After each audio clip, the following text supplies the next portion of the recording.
turnover bug. He's got 15 of those turnovers through interceptions this season. Albuquerque's going to start this ball off, and away we go here in Parks Memorial here in Detroit, Michigan. And that kickoff is going to sail way past the end zone. It's going to be an automatic touchback, and we're going to see Cyrus, Jive, and company lead off. Wade, Cyrus has been super protective with that football, just 3 interceptions this season. For this first play here on scrimmage, it will be a pass. Jive looking to step back, throws down the middle and finds his target who's got wide open space. K. Marion, the deadly receiver 1 of this team, starts the game off with 6 on the board. Blinking, you miss it, 12 seconds in. Prided in their run game, and they brought it back in their last game, trying to give Andrew Gibson a lot more touches, but they're going to start off with a pass on first down. Flowers off to throw to left side, finds a target, and it's going to be Jimmy Wint with the reception. Gets a good 20 yards on that first play. First down for Detroit. Good solid press off the line for the defender, but Jimmy Wint's too strong, the former tight end in the minors. Offensive lineup: Portia Henson, Hadrian Marlowe, Jimmy Hayes, and Jack Big Boss. It's going to be a rollout for Flowers, and finds his tight end. That's going to be Kahn with the reception. Wade, just like you said, getting the tight ends involved. Mulch had a pretty good drive, just kind of sputtered out at the end. Off the left hash mark goes Silla Aldemir, and quickly Henson, their short route option guy, only averaging 5 yards per catch, but he gets those catches when needed. Handoff to Gibson, who sheds off a couple tacklers and jumps over his own offensive lineman. Albuquerque stuck in the 4-3 setup, looking for that shrug tackle, but can't get to him, and Flowers decides to bail and get in front, but it's a fumble, and it's recovered by the offense. Sean Parent playing double duty to that left side, try to balance things out. Flowers back to throw on 2nd and 12, tries to go middle and does. A great look to Jimmy Wint once again, his second of the quarter. Flowers back to throw. He's got options, he's got time, he's got a look, but doesn't get to Henson early enough. He steps out of bounds despite the catch. 4th down coming up. It was a good play call, just kind of lost awareness of that back of the end zone. You know, if he gets a little toe drag swag right there, we got a touchdown, but unfortunately lost. It's going to be 3rd and 10. They're going to go triple. It'll be play action. Looking down middle and finds another target. Jimmy Wint has been very explosive in this first half of the Detroit passing game. Stay strong and stick with your defensive partners. Another 2 tight end set on 2nd down. It'll be back to throw as Flowers looking down the middle, finds CJ Parrish, gets down to the middle of the field, gets inside the red zone, and Detroit again is knocking at the door. But PI is PI at the end of the day, and Detroit 1st and goal at the 2-yard line. And it will be a handoff to Gibson, who has nobody near him. He could have walked to have a picnic with himself. Detroit gets another 6 on the board. Oh, it's just mind-boggling. And what also doesn't help, Robert Cherry, and he's 2nd in the league with 11. So that defensive interior front, fumble on the return, and it's going to be recovered by Albuquerque. Well, excuse me for talking. That's what they needed. JP Machado right there gets the cleanup on the fumble.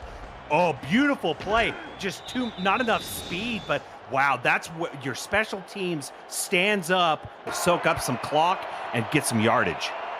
Yeah, unofficially 6 carries for 25 yards. Got to give credit to Michaela Foraker and Zach Holdorf on stats, and that's going to be a very close call, but they're going to net Albuquerque a 1st down. Just tightens that playbook just a little bit more, and now they've got to back to split backs, and it will be Jive back to throw, finds Jack Wall, who crosses the goal line play. Great job today in limiting the impact of this fantastic rushing attack for the Maulers. It's going to be a handoff. Gibson, plenty of space, just breezes right past, right to the 45. Yeah, either getting a field goal or a score is probably their goal with 1:04 left in this first half. Flowers back to throw again, looking for the middle, finds Jimmy Wint one more time, calls their 2nd timeout. It has been the Jimmy Wint show on the passing game. Almost an interception though.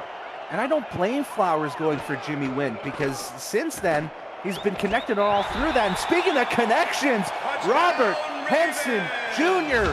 Throw it to the tight end, says Mike Daggs, and throw it he does. 6 on the board for Detroit. 3.1 yards per carry so far from Gibson. Has had some big plays, some short plays. This time Harleman gets a carry and will drive past the first down marker and get a couple extra. And you want to have that right arm available if you're going left to have that stiff arm. That's what you want. Roll out from Flowers over to the left side. Finds CJ Parrish, and like I said, sharing the wealth coming up. We haven't had a lot of third down situations, but Detroit has been 5 of 7 so far in this game. Flowers back to throw, looking end zone, can't quite find his target on double coverage, and it's going to be Daniel Valentine with the deflection to stall the Detroit drive.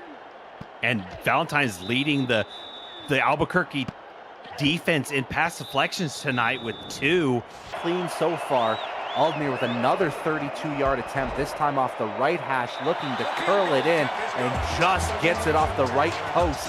They've split the runs and passes pretty evenly. 14 runs, 14 pass attempts. It'll be a handoff again, this time to Jason Williams, who will get a couple extra past the first down marker. And keep on fighting. High spread here on 1st and 10. Jive, 5-step drop, looking down middle, finds Marion wide open, beats Rashid again. And that seems to be the story of this drive, is how open K. Marion can get for Cyrus Jive. They're going to go with their ultra-reliable Sammy Steele. 11th season in the league, first for Albuquerque, and that stays true right down Main Street and cuts this lead down to 6. Big game, but the defense did just enough to force now the 3rd and 5. Dual tight ends on the right side, but it'll be a pass. It'll be a wide open catch for for Rob Hunt, excuse me, who has got plenty of space over on the left side and break open the lead. Detroit does. 6 on the board. Rob Hunt with the score. This is a huge decision of what to do. They're going to go with a quick drop, looking for Marion, and again, Jive overthrows her, and it's going to result in a turnover on downs. It's close to 240. Now ticking under 240 on this heavy set. They're going to go weak side run to Harleman, who's got space past the 40, past the 35, and gets stretched out of bounds. And they're stretching this baby out as much as they can. Stretch play, speak of, to Andrew Gibson, who's going to waltz his way to the end zone, nailing the coffee. You can hear the hammers go. 6 on the board for Detroit. Yeah, and it's crazy because Albuquerque is usually really good on these third down conversions. They're 50-50 on these third down conversions, but tonight has not been their night. Another throw down the middle to Finnemore. Finds another 15-plus yard reception, and very quickly, a second timeout is called. Shifting over Clarence Lee over to the left side. Jive back to throw on a 5-step drop. Finds Marion, perfect target. And again, going with 3 receivers and Jack Wall on 2nd and 10. 5-step drop, looking down the middle, finds Marion, and that could be an extra couple yards as well. That looks like to be an incidental face mask, and down goes Cyrus Jive on the play. Right side is that Albuquerque is at the 1-yard line, finds Finnemore this time on the inside crossing route. 6 on the board for Albuquerque. Now the goal is to get the ball back. And now we're going to see the onside kicking unit seeing if Albuquerque can get this football back. It'll be kicked right to the hands team, who will get a couple extra yards. You know, someone has to win, someone has to lose. Tonight it was the Maulers winning, but we got to see a great game. Two teams that were playing well, and you know, one team better than the other. And to me, this game boiled down to the third downs. Yeah, and even looking at it, there was a lot of doubts coming from Detroit as this season spanned on, because they had that 3-game losing streak. Then they recovered against Bossier City in a close contest. Could this be possibly the statement game that's needed for the Maulers to get over the hump? Yes, they've got that 5th win, but it looks like in the playoffs, that magic number is going to be 7 to clinch. 0's on the clock, and we are done here in Detroit. 37-24 is your final score.